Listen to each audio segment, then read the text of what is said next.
சந்தோஷமாயிருங்க, எப்பொழுதும் சந்தோஷமாயிருங்க. சந்தோஷமாயிருங்க, எப்பொழுதும் சந்தோஷமாயிருங்க. உயர்வானாலும் தாழ்வானாலும், உயர்வானாலும் தாழ்வானாலும் சர்வ வல்ல தேவன் நம்மோடு இருக்கிறார். சர்வ வல்ல தேவன் நம்மோடு இருக்கிறார். கிறிஸ்துவுக்குள் மிகவும் பிரியமான என் அன்பு வாலிப சகோதர சகோதரிகளே, உங்கள் யாவருக்கும் ஆண்டவரும் இரட்சகருமான இயேசு கிறிஸ்துவின் இனிய நல்ல நாமத்தில் என் அன்பின் வாழ்த்துக்களை நான் தெரிவித்துக் கொள்கிறேன். மீண்டுமாக இந்த வாலிபோட்டம் நிகழ்ச்சியின் மூலம் உங்கள் ஒவ்வொருவரையும் சந்திப்பதிலே நான் மிகுந்த மகிழ்ச்சி அடைகிறேன். அருமையான வாலிபர்களே, ஆண்டவர் இன்றைக்கு நமக்கு கொடுக்கிற வசனம் பிலிப்பியருக்கு எழுதின நிருபம் 4ஆம் அதிகாரத்தின் 4வது வசனத்தை நான் உங்களுக்காக வாசிக்கிறேன். கர்த்தருக்குள் எப்பொழுதும் சந்தோஷமாயிருங்கள், சந்தோஷமாயிருங்கள் என்று மறுபடியும் உங்களுக்கு சொல்லுகிறேன். அப்போஸ்தலனாகிய பவுல் கட்டுண்ட ஒரு நிலைமையில், அதாவது சிறைச்சாலையில் இருக்கும்போது இந்த பிலிப்பியர் நிருபம் எழுதப்படுகிறது. பரிசுத்த ஆவியானவரால் ஏவப்பட்டு எழுதப்படுகிற இந்த பிலிப்பியர் நிருபமானது அவர் கட்டுகளின் மத்தியில ஒரு சந்தோஷமா இருங்க என்று சொல்லி அவர் எழுதுகிறதை நாம் பார்க்கலாம்.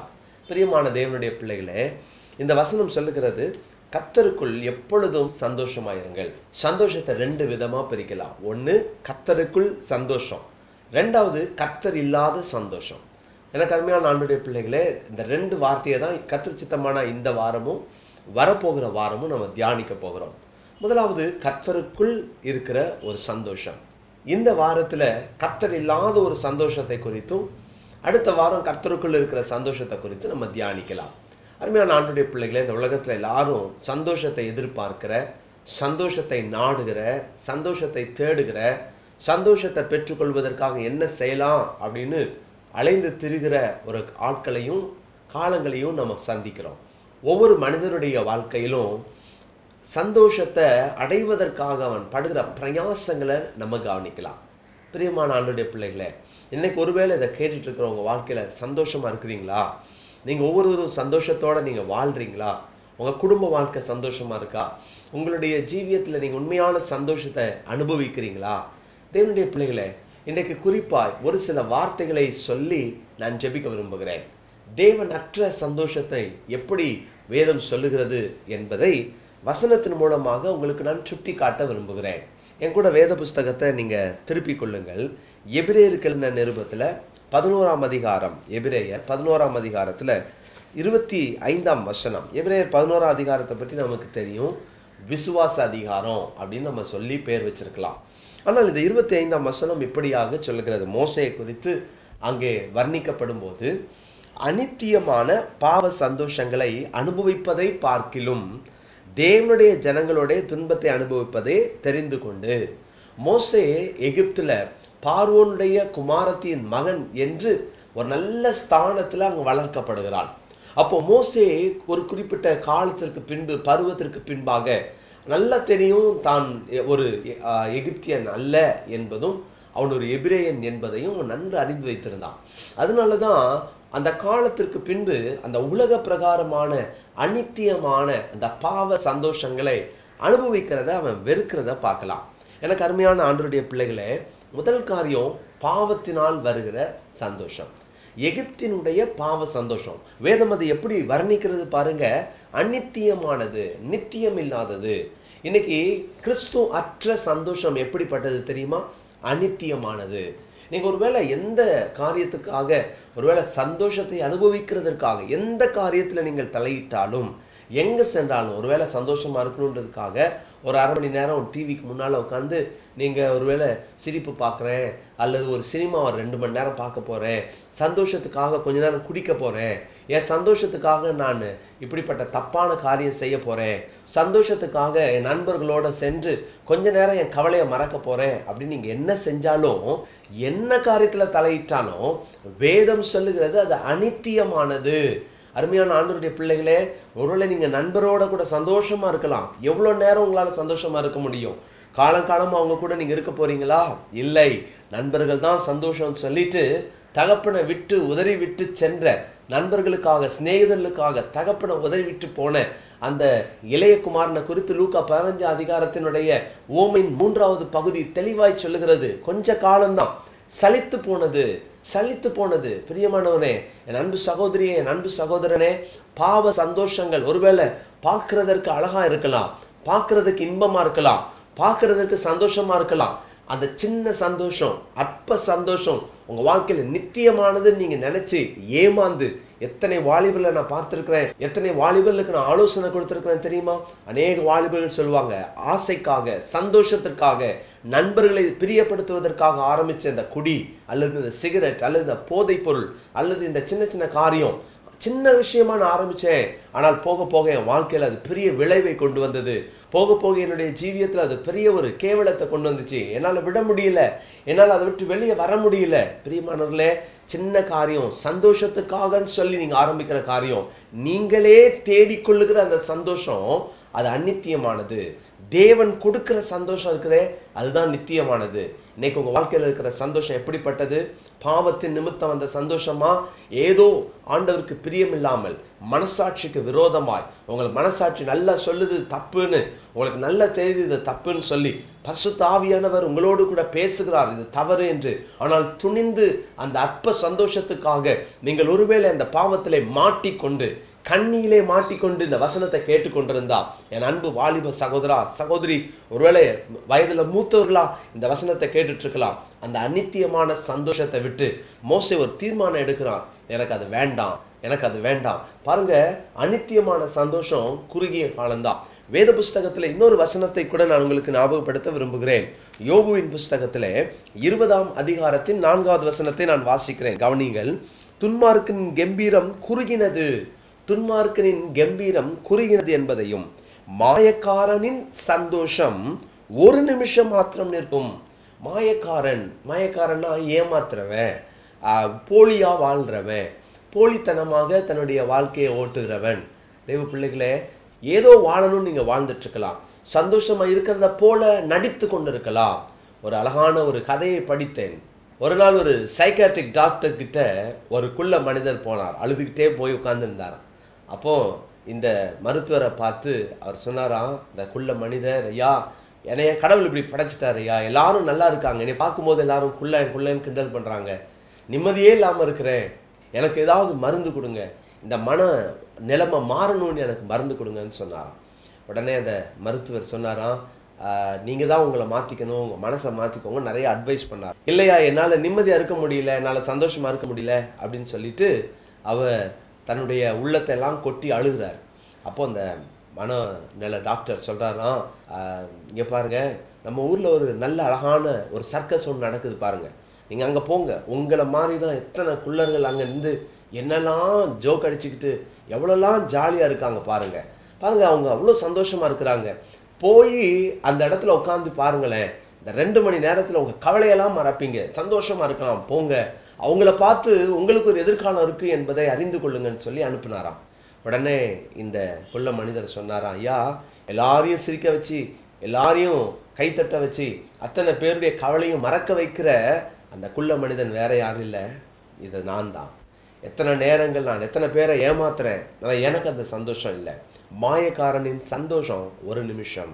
தெய்வ பிள்ளைகளே, ஒருவேளை வெளியில நீங்க நடிச்சுக்கிட்டு இருக்கலாம், வெளியில ஒருவேளை சந்தோஷமா இருக்கிறத போல காமிச்சுக்கிட்டு இருக்கலாம், மனதுல சந்தோஷம் இல்லை. அநித்தியமான சந்தோஷம் உள்ள வந்ததுனால உள்ளான இருதயத்துல ஆண்டவர் கொடுக்கிற சந்தோஷத்தை இழந்து கொண்டு இருக்கிறீர்கள். இழந்த சந்தோஷத்தோட இந்த வார்த்தையை கேட்டுட்டு இருக்கிறீங்களா? இழந்த சந்தோஷத்தோட ஒருவேளை இந்த தொலைக்காட்சி பெட்டிக்குனால் நீங்க உட்கார்ந்துருக்கலாம். உங்களுக்கு இன்றைக்கு கர்த்தர் நித்திய நிரந்தர சந்தோஷத்தை கொடுக்க விரும்புகிறார். பிரியமான வாலிபர்களே, இன்னொரு வசனத்தை கூட நான் உங்களுக்கு ஞாபகப்படுத்துகிறேன். பாருங்க, பாவத்தினால வர சந்தோஷம், 2வது போலியான சந்தோஷம், 3வது இன்னொரு சந்தோஷத்தை குறித்து வேதம் சொல்லுகிறது. சங்கீதங்களின் புஸ்தகத்துல 4ஆம் சங்கீதத்துல 7வது வசனத்தை நான் உங்களுக்கு ஞாபகப்படுத்துகிறேன். அவர்களுக்கு தானியமும் திராட்சரசமும் பெருகி இருந்த காலத்தின் சந்தோஷத்தை பார்க்கிலும். அப்போ இந்த வசனத்துல வாசிக்கிறோம், அதிக சந்தோஷத்தை ஆண்டவர் கொடுக்க போறார், அது நித்தியம். ஆனால் அநித்தியமான சந்தோஷத்துக்கு அவர் ஒரு உதாரணத்தை காண்பிக்கிறார்.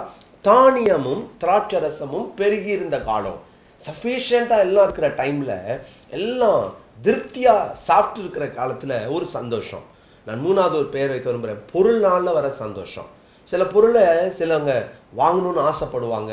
அந்த பொருளை கனவு கண்டுட்டு இருப்பாங்க. எனக்கு அது கிடைச்சா நல்லா இருக்கும், வந்தா நல்லா இருக்கும், அது வரட்டுமே. அந்த சந்தோஷத்தினுடைய அளவை நீங்க பார்த்தீங்கன்னா, பொருள் வாங்கினதுக்கு அப்புறம் அந்த சந்தோஷம் நின்று போயிடும். பொருள் வந்ததுக்கு அப்புறம் அந்த சந்தோஷம் கொஞ்ச காலம் அனுபவிக்கிற வரைக்கும் சலித்து போன உடனே இவ்வளவுதானே அப்படின்னு ஆயிடும். அதுவும் அநித்தியமான சந்தோஷம். பாருங்க, ஏமாற்றுகிற ஒரு சந்தோஷம், பாவத்தினால வர சந்தோஷம். பாவம் சலிச்சு போச்சா, இதுல என்ன அப்படின்னு அது அடிமைதான் ஆயிடுவாங்க. பாவத்துல மாட்டிக்கிட்டவங்களை கவனிச்சு பார்த்தீங்கன்னா, எப்பண்டா வெளியே வரலான்னு நினைப்பாங்க. எப்போ உள்ள போலான்னு நினைக்கிறவன் பாவம் கண்ணியில பிடிப்பட்ட உடனே எப்போ வெளியே வரலான்னு பிளான் பண்ணுவான். ஆனால் வர முடியாது, ஏன்னா அது அவனை பிடிச்சிக்கிச்சு. ரெண்டாவது, மாய்மாலத்தினால வர சந்தோஷம், ஏமாற்றுவதால வர சந்தோஷம். மூன்றாவது பாருங்க, பொருளினால வர சந்தோஷம். இதுவும் அநித்தியமானது. இந்த சந்தோஷம் நித்தியமானதா? அவங்க கையில இருக்கிற பொருள், சந்தோஷமா வாங்கின பொருள். சில வாலிபர்ல குறித்து சில பெற்றோர் சொல்ல நான் கேட்டிருக்கிறேன். ஐயா, 17 வயசு 15 வயசுல 16 வயசுலலாம் பைக் வேணும், மொபைல் வேணும். சின்ன பிள்ளைகள் 13 வயசுல மொபைல் வேணும்னு மூஞ்சி தூக்கி வச்சுட்டு அழுகிற நிறைய பிள்ளைகள் உண்டு. அருமையான வாலிப பிள்ளைங்களே, ஒருவேளை ஏதோ உங்க வயதுக்கு ஏற்காத சில பொருளை நீங்கள் ஆசைப்படலாம். சின்ன வயசா இருக்கலாம், அதுக்குள்ள பெரிய விஷயத்த ஆசைப்பட்டு இருக்கலாம். உங்க நண்பர் பயன்படுத்துறானே எனக்கு வேணும்னு நீங்க கேட்டு அடம் பிடிச்சிட்டு இருக்கலாம்.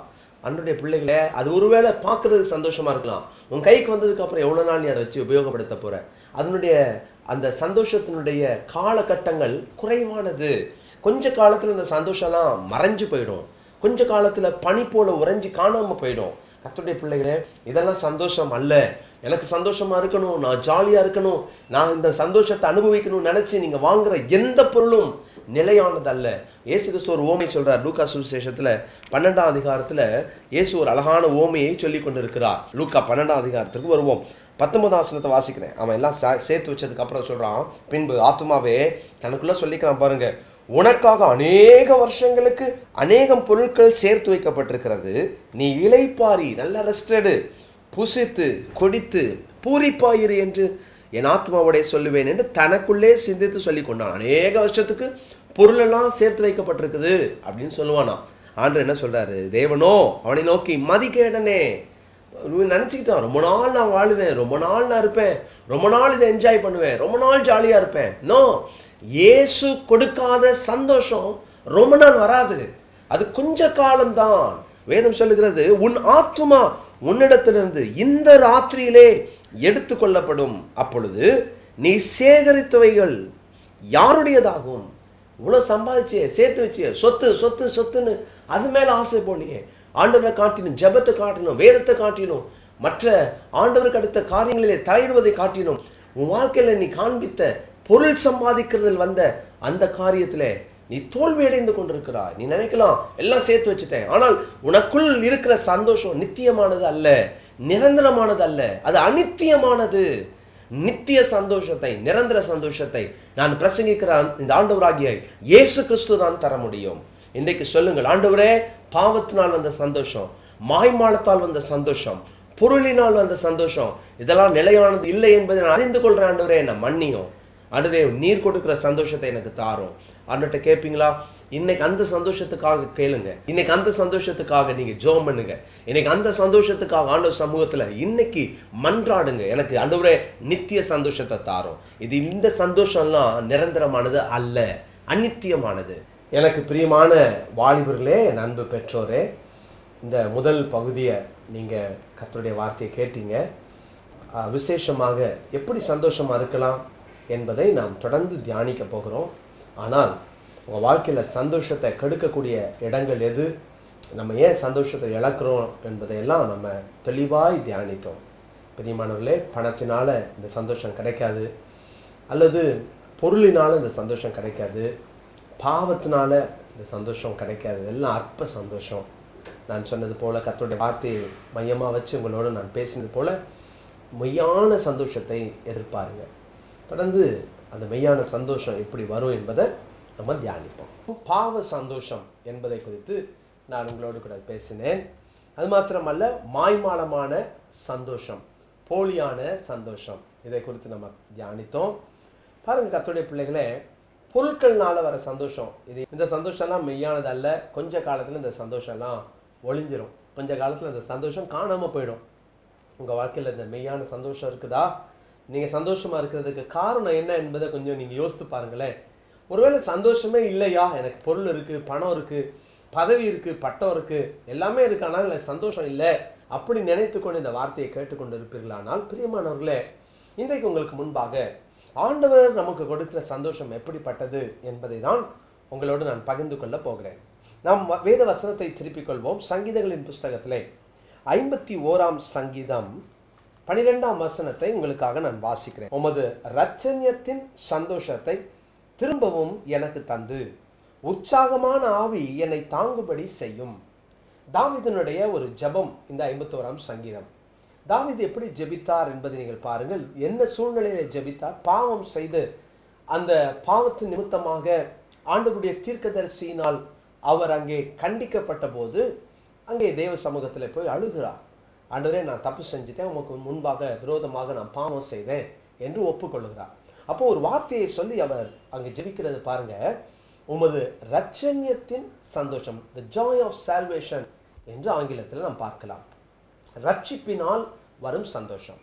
ஒருவன் ஆண்டவராகிய இயேசு கிறிஸ்துவை ஏற்றுக்கொள்வது, ஆண்டவராகிய இயேசு கிறிஸ்துவினாலே அவருடைய இரத்தத்தினாலே பாவ மன்னிப்பை பெறுவது, இதெல்லாம் சந்தோஷத்தினுடைய ஒரு ஆரம்ப கட்டம். பாருங்க, இதெல்லாம் நமக்கு ரட்சிப்பு கிடையாது. நிறைய பேர் நினைச்சுப்பாங்க, இயேசுவே என் பாவத்தை மன்னியும் அப்படின்னு சொன்ன உடனே நான் ரட்சிக்கப்பட்டுறேன் அப்படின்னு நினைச்சுப்பாங்க. அது அல்ல ரட்சிப்பு, அது பாவ மன்னிப்பு. ஆண்டவரே, என் பாவத்தை மன்னியும், நான் தப்பு செஞ்சுட்டேன், ஏதோ ஒரு தவறை நீங்க செஞ்சுட்டீங்க, ஆண்டவர்கிட்ட போய் ஆண்டவரே நான் தப்பு செஞ்சுட்டேன், நான் மன்னியும் கேட்குறீங்களா? அது உண்மையாகவே ஆண்டவர் அந்த ஜெபத்தை கேட்பார், மன்னிப்பார். ஆனால் அறிக்கை செய்த பாவத்தை நீங்கள் என்றைக்கு விட்டு விடுகிறீர்களோ அன்றைக்கு தான் நீங்கள் அதிலிருந்து ரட்சிக்கப்படுகிறீர்கள். ரட்சிக்கப்படுகிறீர்கள் என்றால் மீட்கப்படுகிறீர்கள். தேவனுடைய பிள்ளைகளே, இதை கேட்டுக்கொண்டிருக்கிற சகோதரா சகோதரி, உங்க வாழ்க்கையில என்னைக்கோ செய்த பாவத்து நிமித்தமாக குத்தப்பட்டு மனசாட்சியில நீங்க ஒருவேளை நீங்க குத்தப்பட்டவர்களாக ஆண்டவர்கிட்ட போய் நீங்க மன்னிப்பு கேட்டிருக்கலாம். உங்களுக்கு ஒரு நல்ல செய்தியை சொல்றேன், ஆண்டவர் உங்கள் பாவத்தை மன்னித்தார். அப்போ மன்னித்த தேவன் உங்களை விடுவிக்க விரும்புகிறார். வேதம் சொல்லுகிறது, தன் பாவங்களை மறைக்கிறவன் வாழ்வடைய மாட்டான், அவைகளை அறிக்கை செய்து விட்டு விடுகிறவனோ இரக்கம் பெறுவான். நீங்கள் விட்டு விட்டுட்டீங்களா? அந்த பாவத்தை வேண்டான்னு சொல்லி உதறி விட்டுட்டீங்களா? அந்த பாவம் இனி நான் செய்ய மாட்டேன்னு சொல்லி அறிக்கை செஞ்சீங்களே, மன்னிப்பு கேட்டீங்களே, அந்த பாவம் திரும்ப உங்க வாழ்க்கையில வராம நீங்க ஆண்டவருடைய சமூகத்துல தீர்மானம் எடுத்தீங்களா? அந்த பாவத்தை விட்டு நீங்க வெளியே வந்துட்டீங்களா? பாவ படுகொலியை விட்டு நீங்க வெளியே வந்தாச்சா? வெளியே வரும்போது கிடைக்கிற சந்தோஷம் தான் ரட்சிப்பின் சந்தோஷம். மன்னிப்பின் சந்தோஷம் வேறு. ஆண்டவரை நான் மன்னிச்சிட்டாரு என்று சொல்லுவது வேறு. நிறைய பேர் இன்னைக்கு மன்னிப்பு கேட்டுட்டு திரும்பவும் அடுத்த நாள் அதே பாவத்தை செய்கிற அநேகர் உண்டு. அநேகர் திரும்ப திரும்ப அதே பாவத்தை செய்துவிட்டு ஆண்டவரே என்னை மன்னியும், ஐம் சாரி, நான் செஞ்சுட்டேன், உண்மைதான், நான் செய்யக்கூடாதுன்னு நினைக்கிறேன், செஞ்சுட்டேன்னு சொல்லி மறுபடியும் போய் ஆண்டவரோடு கூட ஒப்புரவாகிறது உண்டு. ஆனால் மறுபடியும் அதே குழியில் தான் விழுகிறோம். தேவனுடைய பிள்ளைகளே, இன்னைக்கு உங்க வாழ்க்கையில் அந்த குழிக்குள்ள இருந்து வெளியே வர முடியாம நீங்க மன்னிப்பு மாத்திரம் கேட்டுக்கொண்டு இருப்பீர்களானால் கர்த்தர் உங்களை விடுவிக்க விரும்புகிறார். இன்னைக்கு உங்களை ரட்சிக்க விரும்புகிறார். வேத வசனத்தை இன்னொரு வசனத்தை நான் உங்களுக்கு சொல்லி காண்பிக்க நான் விரும்புகிறேன். சங்கீதங்களின் புஸ்தகத்திலே 4ஆம் சங்கீதம் 7வது வசனத்தை நான் வாசி. அவர்களுக்கு தானியமும் திராட்சரசமும் பெருகின்ற காலத்தின் சந்தோஷத்தை பார்க்கிலும் அதிக சந்தோஷத்தை என் இருதயத்தில் தந்தீர். பொருள் கொடுக்காத ஒரு அதிக சந்தோஷம், பணம் கொடுக்காத அதிக சந்தோஷம், இதுதான் ரட்சண்ய சந்தோஷம், ரட்சிப்பின் சந்தோஷம். ஒரு மனுஷன் ரட்சிக்கப்பட்டுட்டான், பாவத்தை வேண்டான்னு சொல்லி வந்துட்டான், திரும்ப பல ஆண்டுகள் கழிச்சு அதே பாவத்தில் அவன் விழுகிறான் அப்படின்னா அவன் இழக்கிற முதல் காரியமே ரட்சிப்பின் சந்தோஷம். அவன் அந்த சால்வேஷன், ஜாய் ஆஃப் சால்வேஷன் இழக்கிறான். அதுக்கப்புறம் ரட்சிப்பை அவன் இழக்கிறான். கர்த்தருடைய பிள்ளைகளே, உங்க இருதயத்தில் தேவன் கொடுத்த அந்த ரட்சிப்பின் சந்தோஷத்தை இழந்து விடாதீர்கள். நீங்க இன்னைக்கு ரட்சிப்பின் சந்தோஷம் இல்லாம இந்த வார்த்தையை கேட்டுட்டு இருந்தா அந்த ரட்சிப்பின் சந்தோஷத்தை இன்னைக்கு கேளுங்க. ஆண்டவரே, எனக்கு அந்த ரட்சிப்பின் சந்தோஷத்தை தாங்கன்னு கேளுங்க. முதலாவது, ரட்சிக்கப்படுவதனால் வருகிற சந்தோஷம். இது ஒரு நாளும் யாரும் அழிக்க முடியாத சந்தோஷம், யாரும் எடுக்க முடியாத சந்தோஷம். யாருமே இந்த சந்தோஷத்தை உங்கள்கிட்ட இருந்து திருட முடியாது, எந்த கள்ளனும் கொள்ளையடிக்க முடியாது. காரணம், இது தேவன் கொடுக்கிற நித்திய சந்தோஷம். மற்ற சந்தோஷங்கள் எல்லாமே அது அநித்தியமானது என்று நான் சொன்னேன். ஆனால் இந்த நாளில் சொல்லுகிறேன், தேவன் கொடுக்கிற அந்த சந்தோஷம் நித்தியமானது. இரண்டாவதாக, அந்த நித்திய சந்தோஷம் எதனால வருமா?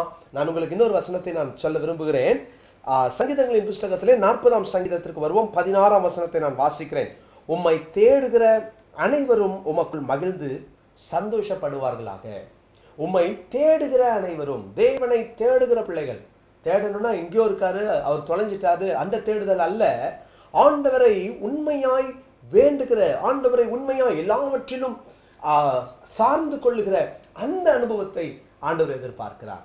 நீங்க ஆண்டவரை தேடுற பழக்கம் உண்டா? எல்லா விஷயத்திலும். சில வாலிபர்களை பார்த்துருக்கிறேன், பரீட்சை எழுதும் போது மாத்திரம், அல்லது யூனிவர்சிட்டியில் இடம் கிடைக்கணும் போது மாத்திரம், அல்லது ஒருவேளை ரிசல்ட் வர்ற அன்னைக்கு மாத்திரம் ஆண்டவரேன்னு சொல்லி ஆண்டவரை தேடுவாங்க. தேவைக்காக தேடும்போது அது அந்த தேவை முடிஞ்ச உடனே உங்க சந்தோஷம் அது வரைக்கும் தான் சந்தோஷம், அது அநித்தியமான சந்தோஷமா மாறிடும். ஆனால் தேவை இருக்கிறதோ இல்லையோ எப்போதும் தேவனை தேட கற்றுக்கொள்ளுங்கள். அருமையானவர்களே, டெய்லி நீங்க ஆண்டவரை தேடுறது உண்டா? அன்றாட வாழ்க்கையில ஆண்டவரோடு கூட இருக்கிற உங்களுடைய உறவு எப்படி இருக்கிறது? அன்றாட வாழ்க்கையில தேவனை எல்லா விஷயத்திலும் உங்களால் தேட முடிகிறதா? நீங்க தேடுறீங்களா? அல்லது ரொம்ப பிஸியா இருக்கிறேன், எனக்கு வேலை ஜாஸ்தி, எனக்கு தேட டைம் இல்லை, ஆண்டவர் எப்பயோ ஒரு தடவை தான் தேடுறேன், ஒரு பிரச்சனை வந்தா தேடுறேன், ஏதோ ஒன்று இழந்துட்டா தேடுறேன், வியாதி வந்தா தேடுறேன். இது அல்ல தேடுவது என்றால் ஆண்டவரை தேடுவது என்று சொன்னால் எப்போதும் தேவனை தேடுங்க. காலை எழுந்ததுல இருந்து இரவு படுக்கிற வரைக்கும் அவரை தேடுங்க. தேடி பாருங்களேன், அந்த சந்தோஷம் யாருமே எடுக்க முடியாது. தேவனை தேடுற பிள்ளைகளுக்கு தேவன் கொடுக்கிற நித்திய சந்தோஷம். ஆண்டவருடைய பிள்ளைகளே, இன்னைக்கு உங்க ஜீவியத்தில் ஆண்டவரை எப்போதும் தேட கற்றுக்கொள்ளுங்க. எவ்வளவு வேலை இருந்தாலும் சரி, எவ்வளவு வேலை பளுக்கள் மத்தியிலும் ஆண்டவரை தேடுங்க. பிரியமானவர்களே, 123 சங்கீதத்திலே நாம் 2ஆம் வசனத்துல வாசிக்கிறோம், வேலைக்காரனின் கண்களும் வேலைக்காரின் கண்களும் தங்கள் எஜமான்களை எஜமாட்டிகளை அவர்களுடைய கைகளை தான் பார்க்கிறதா. ஆனால் சங்கீதக்காரன் சொல்லுகிறார், எங்களுக்கு இறக்கம் செய்கிற வரைக்கும் எங்கள் கண்கள் உம்மை நோக்கும் ஆண்டவரே. உண்மை என்று சொன்னால் 27ஆம் சங்கீதத்தின் 8ஆம் வசனத்துல வாசிக்கிறோம், ஆண்டவருடைய முகத்தை தேடும்படி ஆண்டவர் சொல்லுகிறார். கர்த்தருடைய பிள்ளைகளை, ஒருவேளை காலையிலேருந்து இரவு வரைக்கும் தேவனை தேடணும்னா எனக்கு வேலை இருக்குதே, அப்போ வேலை நேரத்தில் தேவனை தேட முடியுமானா இதனுடைய அர்த்தம் என்னன்னு சொன்னால் எப்போதும் தேவனை சார்ந்து வாழ கற்றுக்கொள்ளுங்கள். எல்லாவற்றிலும் தேவனை நீங்கள் சார்ந்து கொள்ளுங்கள். சாப்பிட்டாலும் சரி, உட்கார்ந்தாலும் சரி, எழுந்தாலும் சரி, நீங்கள் என்ன செய்தாலும் ஆண்டவரை சார்ந்து கொள்ளுங்க. எப்போதும் உங்கள் கூட ஆண்டவர் இருக்கிறார். ஆண்டவரை நான் பேசுவேன், ஆண்டவரை கேட்பேன், எனக்கு ஒன்று தெரியலன்னா அவரை நான் கேட்டு நான் செய்வேன். இந்த அனுபவத்தை உங்கள் வாழ்க்கையில் நீங்கள் உங்கள் அனுபவமாக மாற்றி பாருங்களேன். நிச்சயமாய் உங்களுக்கு உலகம் கொடுக்க முடியாத அந்த பெரிய நிரந்தர சந்தோஷத்தை ஆண்டவரை தேடுற பிள்ளைகளுக்கு கர்த்தர் கொடுப்பார். கர்த்தருடைய பிள்ளைகளை இன்னொரு வசனத்தை கூட நான் உங்களுக்கு ஞாபகப்படுத்த விரும்புகிறேன். 119ஆம் சங்கீதத்தின் 16ஆம் வசனத்தை நான் உங்களுக்கு வாசிக்கிறேன். 174ஆம் வசனத்தையும் உங்களுக்கு நினைவுபடுத்த விரும்புகிறேன். 119ஆம் சங்கீதத்தின் 16வது வசனம், உமது பிரமாணங்களில் மனமகிழ்ச்சியாயிருக்கிறேன், உமது வசனத்தை மறவேன். உமது பிரமாணங்களில் மன மகிழ்ச்சியாயிருக்கிறேன். 174ஆம் வசனம் சொல்லுகிறது, வேதம் என் மன மகிழ்ச்சி என்று. ஆண்டு கொடுக்கிற சந்தோஷத்தினுடைய 3வது நிரந்தர சந்தோஷம் வேத வசனம். வசனத்தை இன்னைக்கு படிக்கிறதுக்கு நிறைய பேருக்கு நேரமே இல்லை. பிரியமானவர்களே, அருமையான வாலிபர்களே, நீங்கள் எவ்வளோ பிஸியாக எவ்வளோ பெரிய உத்தியோகத்தில் இருந்தாலும் சரி, தயவு செய்து வேத வசனத்தை மறந்துடாதீங்க, படிக்க மறந்துடாதீங்க, ஆண்டோடைய வசனத்தை தியானிக்க மறந்துடாதீங்க. அன்பாய் சொல்லுகிறேன், வேத வசனம் தான் உங்களை பாவம் செய்யாமல் காக்கக்கூடியது. வேத வசனம் மட்டும்தான் பாவத்திலிருந்து உங்களை வெளியே தூக்கி விடுகிறது.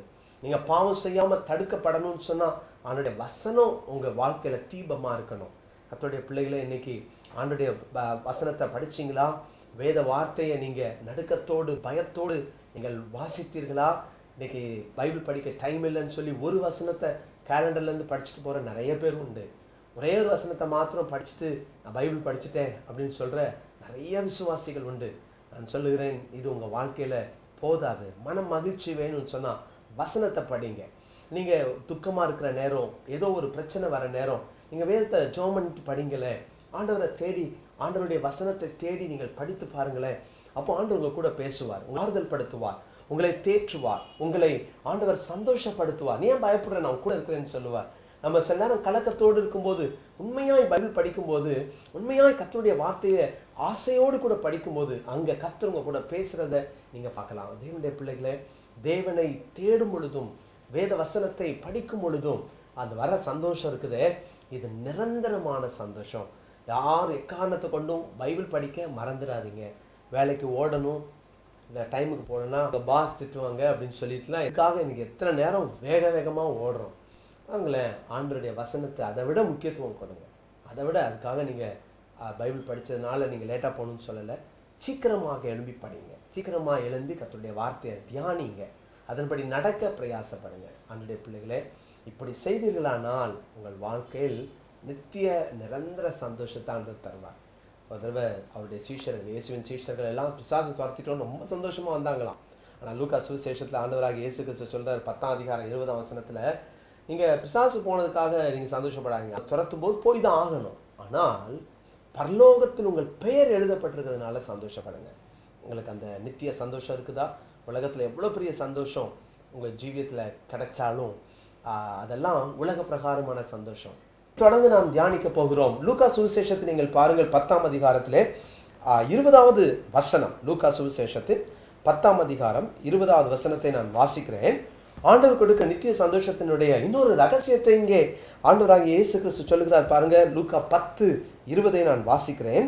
ஆகிலும் ஆவிகள் உங்களுக்கு கீழ்ப்படுகிறதற்காக நீங்கள் சந்தோஷப்படாமல் உங்கள் நாமங்கள், உங்கள் பெயர்கள் பரலோகத்தில் எழுதியிருக்கிறதற்காக சந்தோஷப்படுங்கள் என்றார். இயேசு கிறிஸ்து தம்முடைய சீஷர்களை எல்லாம் கிராமங்களுக்குள் அனுப்பினார். அவர்கள் ஊழியம் செய்து வருகிறார்கள். ரிப்போர்ட் தராங்க இயேசு கிறிஸ்து கிட்ட. அவங்க தர ரிப்போர்ட் என்னன்னு சொன்னால், பிசாசு ஓடிச்சு அப்படிலாம் அவங்க ரொம்ப சந்தோஷப்படுறாங்க. அப்போ இயேசு கிறிஸ்து சொல்கிறாரு, நீங்கள் பிசாசு ஓடினதுக்காக சந்தோஷப்படாதீங்க. தேவனுடைய பிள்ளைகளை, இந்த உலகத்தில் இருக்கிற எந்த பிசாசுகளும் தேவனுடைய பிள்ளைகளை தொட முடியாது. ஆனால் சில நேரங்களிலே சில பெரிய தலைவர்கள் என்று சொல்லப்படுகிற கூட பிசாசு ஆளுகை செய்திருக்கிறதை நாம் கவனிக்கலாம். ஆனால் ஆண்டவராகிய இயேசு கிறிஸ்து தெளிவாய் சொன்னார். யோவான் 14:30, இந்த உலகத்தின் அதிபதி வருகிறான், அவனுக்கு என்னிடத்தில் ஒன்றுமில்லை. சிலர் நினச்சிக்கிட்டாங்க இது எங்கள் தலைவரை சொல்லுகிறதுன்னு. வேதம் சொல்லுகிறது, ஆண்டவராகிய இயேசு கிறிஸ்து சொன்னார், இந்த உலகத்தின் அதிபதி வருகிறான், அவனுக்கு என்னிடத்தில் ஒன்றுமில்லை. வேதம் தெளிவாய் சொல்லுகிறது, இந்த உலகத்தின் அதிபதி யாருன்னா பிசாசானவனை குறிக்கிறது. அப்போ பிசாசானவனை குறித்து இயேசு சொல்லுகிறார், அவன் வரான், அவனுக்கு என்னிடத்தில் ஒன்றுமில்லை, ஒன்றுமில்லை. கர்த்தருடைய பிள்ளைகளே, அவனுடைய ஸ்பாவம் இயேசு கிறிஸ்து கிட்ட கிடையாது, அவனுடைய குணநலங்கள் இயேசு கிறிஸ்து கிடையாது. அவன் சைத்தான், அவன் சாத்தான். அப்போ ஆண்டவருக்கு அவனுக்கு சம்பந்தமே கிடையாது. அவன் தலையை நசுக்க இயேசு கிறிஸ்து இந்த உலகத்தில் வந்தார். அவர் ஜெயித்தார். அவர் சிலுவையிலே மரித்து 3ஆம் நாள் உயிரோடு எழும்பி ஜெயம் எடுத்தார். அந்த உலகத்தின் அதிபதியை ஜெயித்தார். அப்போ இயேசு சொல்றார், அதுக்காக தான் சந்தோஷப்படாதீங்க, அதெல்லாம் அற்ப காரியம். அவர் சந்தோஷப்பட சொல்லுகிற காரியம் என்னன்னு சொன்னா, உங்கள் பெயர்கள் பரலோகத்தில் எழுதப்பட்டிருக்கு பார்த்தீங்களா, அதுக்காக. கேட்டுட்டு இருக்கிற வாலிபர்களே, பேரு பரலோகத்தில் எழுதப்பட்டிருக்கா? இன்னைக்கு ஆண்டவர் உங்கள் பேரை அவருடைய ஜீவ புஸ்தகத்தில் எழுதியிருக்கிறாரா? ரிஜிஸ்டர் ஆயிடுச்சான்னு கொஞ்சம் நினைச்சு பாருங்களேன். ஆண்டவருக்குள்ள நம்ம மறுபிறப்பு அடையாவிட்டால், ரட்சிக்கப்படாவிட்டால், இயேசு கிறிஸ்துவனுடைய ரத்தத்தினால மீட்கப்படாத அனுபவம் நமக்குள் இல்லாவிட்டால் நிச்சயம் பரலோக ராஜ்யத்தில் நம்ம பேர் எழுதப்படாது. இயேசு கிறிஸ்துக்குள்ள வந்து அவரோடு வாழ்றவங்களுக்கு தான் இந்த பாக்கியம், இந்த ஆனந்த பாக்கியம் உங்களுக்கு கிடைச்சிருச்சா? உங்கள் பேர் ஜீவ புஸ்தகத்தில் எழுதப்பட்டாச்சா? ஒருவேளை அந்த நிச்சயம் இல்லைன்னு சொன்னால், தேவனுடைய பிள்ளைகளே, எந்த குறுக்கோளியும் அதுக்கு கிடையாது. சில மாதங்களுக்கு முன்பு நான் கேள்விப்பட்டேன், சிலர் சொல்கிறாங்க, நீங்கள் காணிக்கை அனுப்புனா பேர் எழுதப்படும். தயவுசெய்து சொல்கிறேன், வேத புஸ்தகத்தில் அதுக்கு இடமே இல்லை. ஊழியத்துக்கு கொடுக்கறதுனால நீங்கள் யாராக இருந்தாலும் சரி, கோடீஸ்வரராக இருந்தாலும் சரி, நீங்கள் கோடி கோடியாய் ஊழியங்களுக்கு தந்தாலும் நீங்கள் ரட்சிக்கப்படாமல் பரலோக ராஜ்யத்தில் உங்கள் பெயர் எழுதப்படாது. ஒருவேளை நீங்கள் நிறைய ஊழியத்தை ஸ்பான்சர் பண்ணலாம். அம்மையான தேவனுடைய பிள்ளைகளை, ஒரு நாளும் பணத்தை கொடுத்து, லஞ்சம் கொடுப்பதை போல கொடுத்து ஆண்டவர் எனக்கு பரலோகத்தில் எழுதுவார், தங்கத்தில் பொறிச்சு வைப்பார் என் பேர், இல்லை பரலோகத்தில் என் பேர் இருக்கும். கட்டு கதையை நம்பாதீங்க தேவனுடைய பிள்ளைகளை. வேதத்தில் அதுக்கு இடமே இல்லை. எந்த விதத்திலும் நாம் அதை கவனிக்க முடியாது. காரணம், இயேசுவின் இரத்தத்தால் கழுவப்பட்டால் ஒழிய பரலோகத்தில் நம்முடைய பெயர்கள் எழுதப்படாது. நீங்கள் அந்த பாக்கியத்தை, அந்த நிச்சயத்தை இன்னைக்கு பெற்றுக்கொள்ளுங்க. நீங்கள் ஒருவேளை நினைக்கலாம், நான் எவ்வளோ ஊழியம் செஞ்சேன், ஊழியம் செய்கிறதுனால நான் பரலோக ராஜ்யத்தில் பிரவேசிக்க முடியாது. ஒருவேளை நான் கொடுக்கறதுனால அல்லது தான தர்மம் பண்ணுறதுனால, நிறைய பேருக்கு நான் கொடுத்தேன், நான் நிறையா ஃபாஸ்டிங் எடுத்தேன், இதெல்லாம் ஆண்டவர் வந்து ஒரு நாளும் பார்த்து, இந்த டீட்ஸை பார்த்து ஆண்டவர் அற்புதம் செய்து இல்லை பரலோகத்தில் பேர் எழுதுறதாக பைபிளில் இல்லை. கிறிஸ்தவத்தில் அதற்கு இடமில்லை. ஒருவேளை மற்ற மார்க்கங்கள் இருக்கலாம், டீட்ஸை பார்த்து கடவுள் எனக்கு நன்மை செய்வார், புண்ணியம் கிடைக்கும். நோ, கர்த்தருடைய பிள்ளைகளே, நீங்கள் ஆண்டவருடைய ரத்தத்தினால் கழுவப்படணும். யாராக இருந்தாலும் சரி, அவங்க அவ்வளோ நல்லது செஞ்சாங்களே, நல்லது செய்யட்டும். ஆனால் ரட்சிப்பின் அனுபவம், பாவத்திலிருந்து மீட்கப்பட்ட அனுபவம் இருந்தால்தான் நீங்கள் பரலோக ராஜ்யத்துக்குள்ள பிரவேசிக்க முடியும். அதனால தான் இயேசு சொல்லுகிறார், மத்தேயு 7:21, 22, 23 வசனங்கள் அவர் சொல்லும்போது, என்னை சித்தம் செய்யலன்னு சொன்னால், என்னை நோக்கி நீ கர்த்தாவே கர்த்தாவேன்னு சொல்லி கூப்பிட்டு நான் அதை செஞ்சேன் இதை செஞ்சேன்னு சொன்னாலும் ஆண்டவர் சொல்றாரு, உன்னை நான் அறியேன் அப்படின்னு சொல்றாரு. அதனால இயேசுவை கர்த்தாவே அப்படின்னு கூப்பிடக்கூடாதுன்றதுக்கு அல்ல, அதுக்கு முந்தின வசனம் சொல்லுகிறது, என் சித்தம் செய்யலன்னு சொன்னா, என்ன சித்தம்? தேவனையும் அவர் அனுப்பின ஆண்டவராகிய இயேசு கிறிஸ்துவையும் விசுவாசிக்கிறது தான் அவருடைய சித்தம். பிரியமானவர்களே, இன்னைக்கு ஆண்டவருடைய சித்தம் செய்து பரலோகத்தில் உங்க பெயர் எழுதப்பட்டு நித்திய சந்தோஷத்தை நீங்க பெற்றுக்கொள்ளுங்க. கர்த்தர்களை ஆசீர்வதிப்பார். அடுத்ததாக வேத வசனத்திலே 2 கொரிந்தியர் 7ஆம் அதிகாரத்தின் 4ஆம் வசனத்தை நான் வாசிக்கிறேன். மிகுந்த தைரியத்தோட உங்களுடன் பேசுகிறேன், உங்களை குறித்து மிகவும் மேன்மை பாராட்டுகிறேன், ஆறுதலால் நிறைந்திருக்கிறேன், எங்களுக்கு உண்டான சகல உபத்திரவத்திலேயும் பரிபூரண சந்தோஷமாயிருக்கிறேன். எங்களுக்கு உண்டான உபத்திரவத்திலே சந்தோஷமாயிருக்கிறேன். ஒரு வித்தியாசமான ஒரு வார்த்தை. நித்திய சந்தோஷத்தினுடைய ரகசியத்தை இங்கே அப்போஸ்தலனாகிய பவுல் எழுதுகிறார். உபத்திரவத்தினால் வருகிற சந்தோஷம், பாவ மன்னிப்பினால் வருகிற சந்தோஷம், ரட்சிப்பினால் வருகிற சந்தோஷம் என்று முதல் சந்தோஷத்தை சொன்னேன். தேவனை தேடுவதனால் வர சந்தோஷம் 2வது சந்தோஷம். வேத வசனத்தை நேசித்து படிப்பதனால் வருகிற 3வது சந்தோஷம். பரலோகத்தில் பேர் எழுதப்படுவதனால வருகிற சந்தோஷம், நித்திய சந்தோஷம் 4வது சந்தோஷம். இங்கே நாம் படிக்கிறோம், ஆண்டவர் எப்படி அந்த நிரந்தர சந்தோஷம், நித்திய சந்தோஷத்தை நமக்கு தராராம் பாருங்க. உபத்திரவங்களில் வருகிற சந்தோஷம். பொதுவாகவே உபத்திரவம் படும்போது நிறைய பேர் நினைப்பாங்க, ஐயோ என் வாழ்க்கையில் இவ்வளோ உபத்திரம் வருதே, ஆண்டவர் கைவிட்டாரோ அப்படின்னு நினச்சி உடனே சோர்ந்து போகிறது உண்டு. ஆனால் பரிசுத்தவான்களின் வாழ்க்கையில் நீங்கள் பார்ப்பீர்களானால் அவர்கள் பட்ட பாடுகள், கிறிஸ்துவுக்காக சகித்த நிந்தைகள், உபத்திரவங்கள் எல்லாம் அவங்களுக்கு சந்தோஷத்தை தான் கொடுத்துச்சான். நான் ஏற்கனவே சொன்னது போல பிலிப்பியர் 4:4 கட்டுண்ட நேரத்தில் சிறைச்சாலையிலிருந்து பிலிப்பியர் நிருபத்தை அப்போஸ்தலனாகிய பவுல் எழுதுகிறார். எப்படி எழுதுறாரு? பெரிய ஒரு ஆசீர்வாதத்தோட எழுதலை. அவருடைய சூழ்நிலை யோசித்து பாருங்க.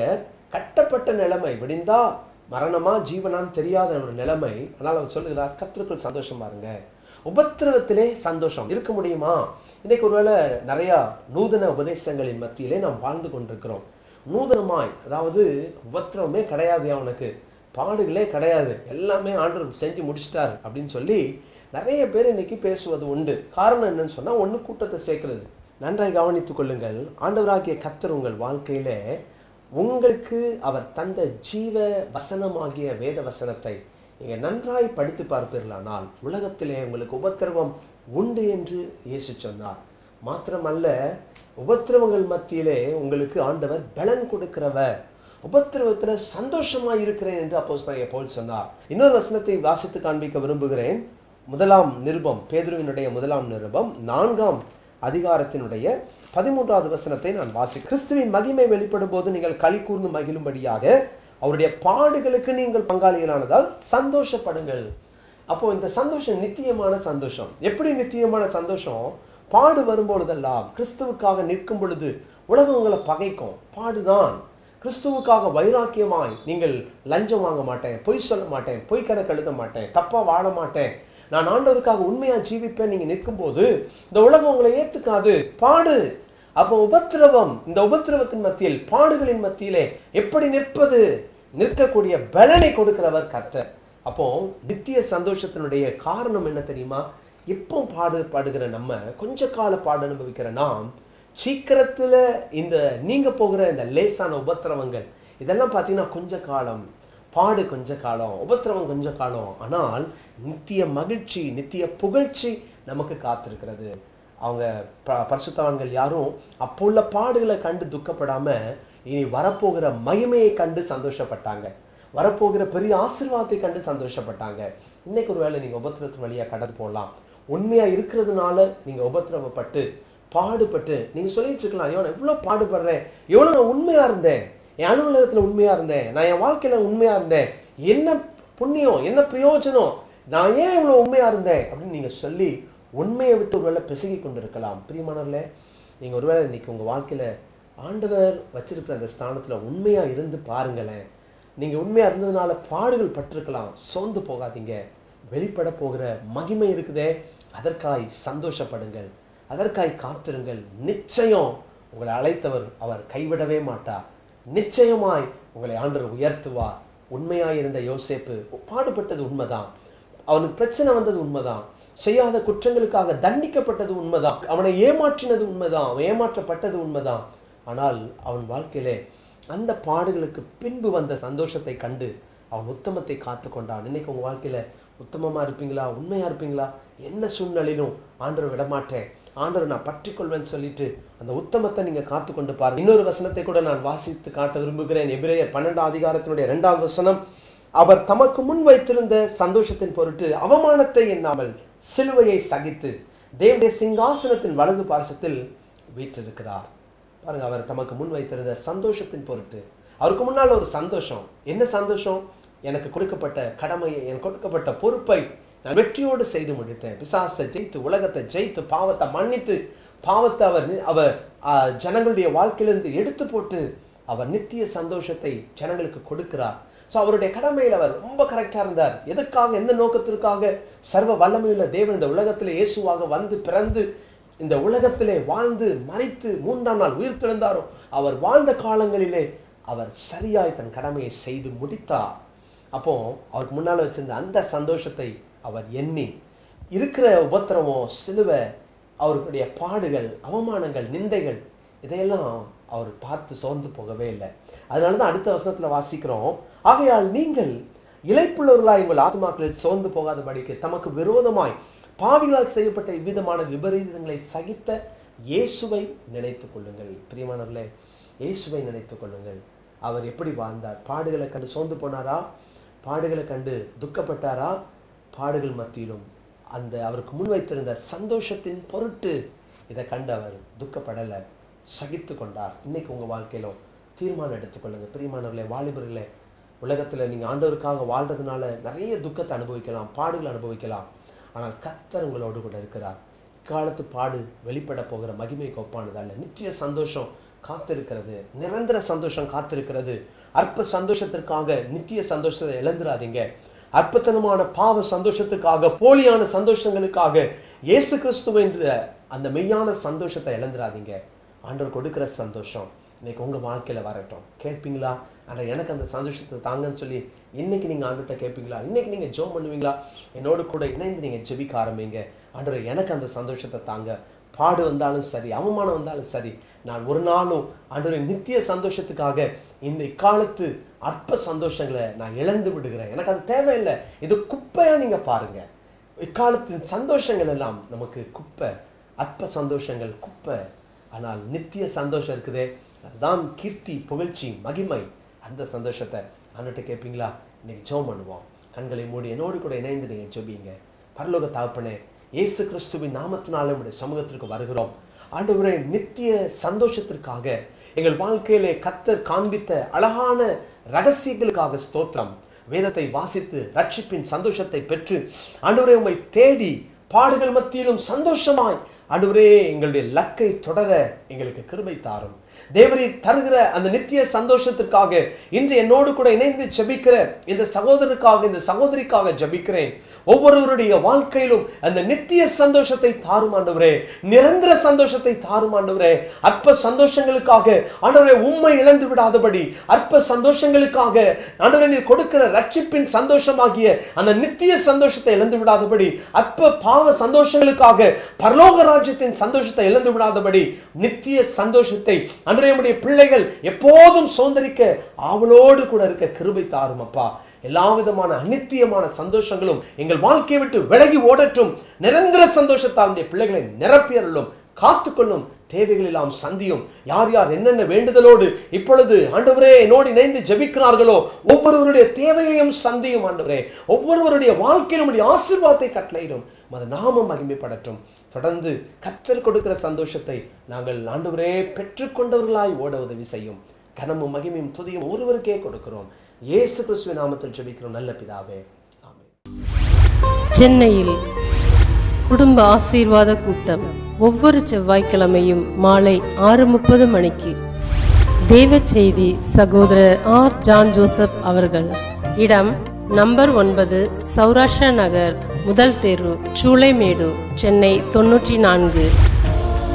குடும்பத்துடன் வாருங்கள், தேவ ஆசீர்வாதம் பெறுங்கள். அன்பு வாலிபரே, வாழ்க்கையில் தோல்வியா?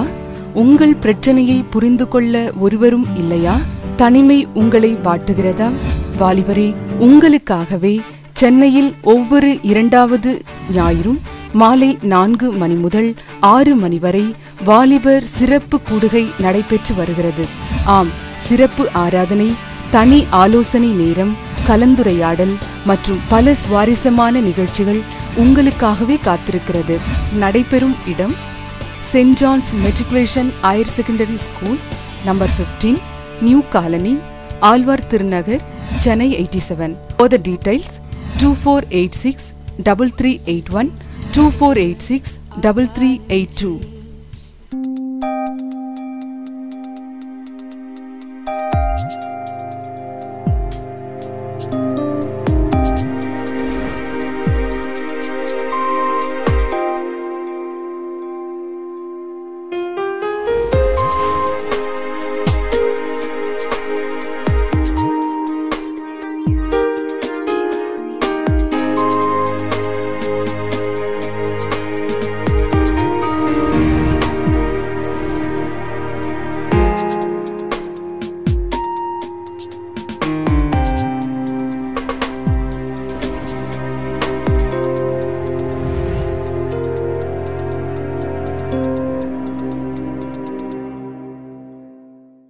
நீங்கள் தொடர்பு கொள்ள வேண்டிய எங்கள் விலாசம்: வெற்றியின் ஊழியங்கள், நம்பர் 97, லாமெக் தெரு, ஜானகி நகர், Valasaravakkam, Chennai 87. For prayer and counseling, தொலைபேசி எண் 044 6555 1333 மற்றும் 2486 3381 2486 3382. செல்போன் 9940 212194.